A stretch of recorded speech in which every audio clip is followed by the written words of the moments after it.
Dice la leyenda que el día del juicio final, los habitantes de la isla de Capri, que alcancen el paraíso, apenas notarán la diferencia con lo que dejaron atrás. Por eso, su paisaje de postal ha sido refugio de artistas, políticos e intelectuales que acudían en busca de tranquilidad e inspiración. Desde Richard Wagner o Tennessee Williams hasta el emperador Tiberio, que decidió abandonar Roma para dirigir su imperio desde allí. Y sería precisamente esa pequeña perla del Mediterráneo la que, gracias a una renacida clase privilegiada, se convertiría en faro de alegría tras la Segunda Guerra Mundial. Y por supuesto, gracias a Emilio Pucci, noble, soldado, deportista, casanova y diseñador de profesión. Los cortes sencillos y los característicos estampados de Pucci desterraron el oscurantismo de la contienda y abrieron la veda del vivo cromatismo psicodélico que eclosionó en los años 60. No en vano, durante esta década bastaba mencionar su nombre para describir el uniforme de la jet set. Emilio Pucci nació en Florencia el 20 de noviembre de 1914, solo unos meses después del comienzo de la Primera Guerra Mundial, y presumía de ser el primer miembro de la familia que trabajaba en todos los años de su historia. La dinastía de la que descendía, los Pucci di Basento, se remonta casi al siglo XIV y estaba emparentada con don Pedro el Grande o Catalina II, y era mecenas de consagrados pintores como Sandro Botticelli. Acostumbrado al lujo desde su más tierna infancia y dueño de un sólido patrimonio familiar, la juventud de Pucci no podía ser de otra forma. Viajó por todo el mundo, entre fiesta y fiesta practicaba su deporte favorito, el esquí, que le llevó a formar parte del equipo de Italia en los Juegos de Invierno de 1932 y se licenció en Ciencias Sociales y Políticas. Su vida podría haber continuado sin preocupaciones, entre copas de lambrusco y visitas a las casas veraniegas de los amigos de papá. Pero en 1938 se alistó en las Fuerzas Aéreas Italianas. En aquellos años, Pucci era un ferviente admirador de Benito Mussolini.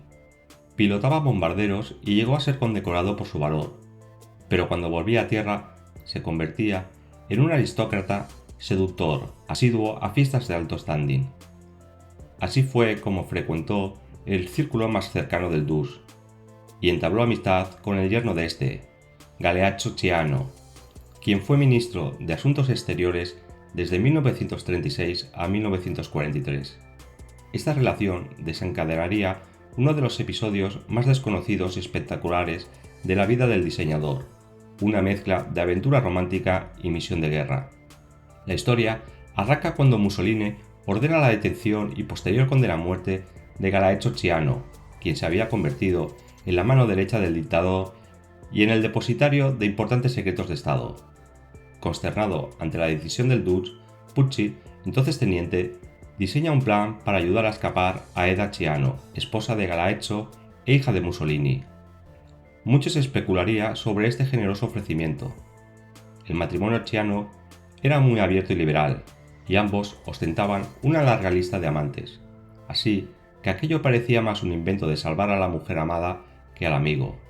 Los dos fugitivos llevaban consigo los diarios que Galeazzo había redactado durante sus años como ministro, información vital para los aliados y la moneda de cambio para intentar mantener con vida a los Ciano. Howard Smith, el agente de la CIA que redactó el informe sobre la huida, recordaba que el teniente Pucci envolvió aquellos diarios en un paño y los enrolló alrededor de la cintura de Eda como si fuera un cinturón. Cuando estaba cerca de su destino en la frontera con Suiza, Pucci y Eda escribieron 3 cartas, una para el general Haster, oficial de la SS, una segunda para Adolf Hitler y la tercera para Benito Mussolini. En todas la amenaza era la misma: o mi marido aparece vivo en la estación de Berna el 13 de enero de 1944 o haré público el contenido de los diarios. No sirvió de nada. Galeazzo Ciano fue fusilado el 11 de enero de 1944. Tras el desenlace, Pucci se dispuso a huir, pero fue capturado. Lo trasladaron al cuartel general de la Gestapo, lo interrogaron sobre el paradero de Eda y de los diarios y lo torturaron. El informe médico reflejó que los golpes habían sido tan brutales que su cráneo sufrió múltiples fracturas. Al cabo de 2 días, lo liberaron con la condición de que persuadiera a Eda, para que no tomara ninguna represalia, contra los alemanes. Ella se había cambiado su nombre por el de Emilia, sin duda un guiño a su salvador. Pucci contactó con Eda, pero lo hizo para proponerle que vendiera el contenido de los diarios a los aliados. Poco antes del fin de la guerra, Paul Galli, corresponsal del Chicago Daily News, cerró un acuerdo con Eda Ciano por $25.000 a cambio de aquellos papeles que el teniente Emilio Pucci había puesto a salvo, y que más tarde serían decisivos en el famoso proceso Nuremberg. Los periódicos de la época se hicieron eco de la historia. Una traición política por amor sería un éxito seguro. Se decía que se habían casado en secreto, aunque ellos lo negaron siempre. Ni siquiera hay constancia de que mantuvieran el contacto después de aquella aventura. La experiencia de la guerra cambió para siempre la vida de Pucci. Yo ingresé en esto de la moda por miseria, se sinceró en una entrevista. Me sacaron de la aviación como un inválido. Sencillamente me echaron. Tenía 30.000 liras de pensión mensual, aproximadamente unos 15,50 euros, y un inmenso palacio lleno de hipotecas y casi en ruinas, así que tuve que encontrar algo que hacer. Y lo que hizo fue trasladarse a la estación de esquí de Zermatt, en Suiza, para aclarar sus ideas y recuperarse de las heridas sufridas. Allí conoció a una joven que intentaba aprender a esquiar, así que él, educadísimo, se ofreció a enseñarle y de paso le prestó ropa de su propio vestidor, porque la de la muchacha estaba empapada de tanto caerse. Apunta Stefania Ricci, responsable de los archivos de la familia Pucci entre 1987 y 1995. Él había diseñado algunos modelos para sus amigas y para un equipo de esquí de sus años de estudiante, por lo que no era raro que llevase alguno en su guardarropa particular. Toni Frischel, fotógrafa de moda en Harper's Bazaar, también se encontraba allí y se quedó prendada del atuendo de la jovencita. El traje de esquí era muy colorista, muy simple y garantizaba libertad de movimiento, en contraposición a la poca gracia y rigidez de los atuendos deportivos de entonces. Frischel hizo foto. Los primeros diseños de Pucci aparecieron en Harper's en 1948. El éxito fue inmediato. Las celebridades del momento cayeron rendidas a sus pies y le dieron fama en los círculos de la alta sociedad. Capri, su querida isla, vio nacer su primera boutique al año siguiente y se convirtió desde ese momento en el destino preferido de la Jet. No era extraño encontrar a Grace Kelly paseando por la playa con uno de sus kaftanes, o María Callas y Jacqueline Kennedy asistiendo a cenas de gala con vestidos que parecían flotar con la brisa del mar. Pucci dio otra vuelta más al glamour. Para él, los colores no conocían límites. Las prendas que vestían los habitantes de India, Brasil o Bali, o a donde viajaba para inspirarse, le servían para luego diseñar vestidos deslumbrantes, pañuelos, chals, pijamas o ropa de playa. Además, era un gran conocedor de la tecnología textil y no dudó en experimentar con tejidos, del terciopelo a la lana, el cáñamo o la seda, siempre a la búsqueda de un estilo que liberase el cuerpo de ataduras y marcase la figura natural, esa silueta Pucci tan característica. Y por eso lo adoraban, porque regaló luminosidad y ligereza a lo que antes era oscuro y pesado. Acabó con la opacidad y el constreñimiento de la época y demostró que se puede ser elegante saliendo del monocronismo. Pucci fue, sin duda, el creador del casual chic, pues trasladó algunas ideas asociadas al mundo del deporte a la moda.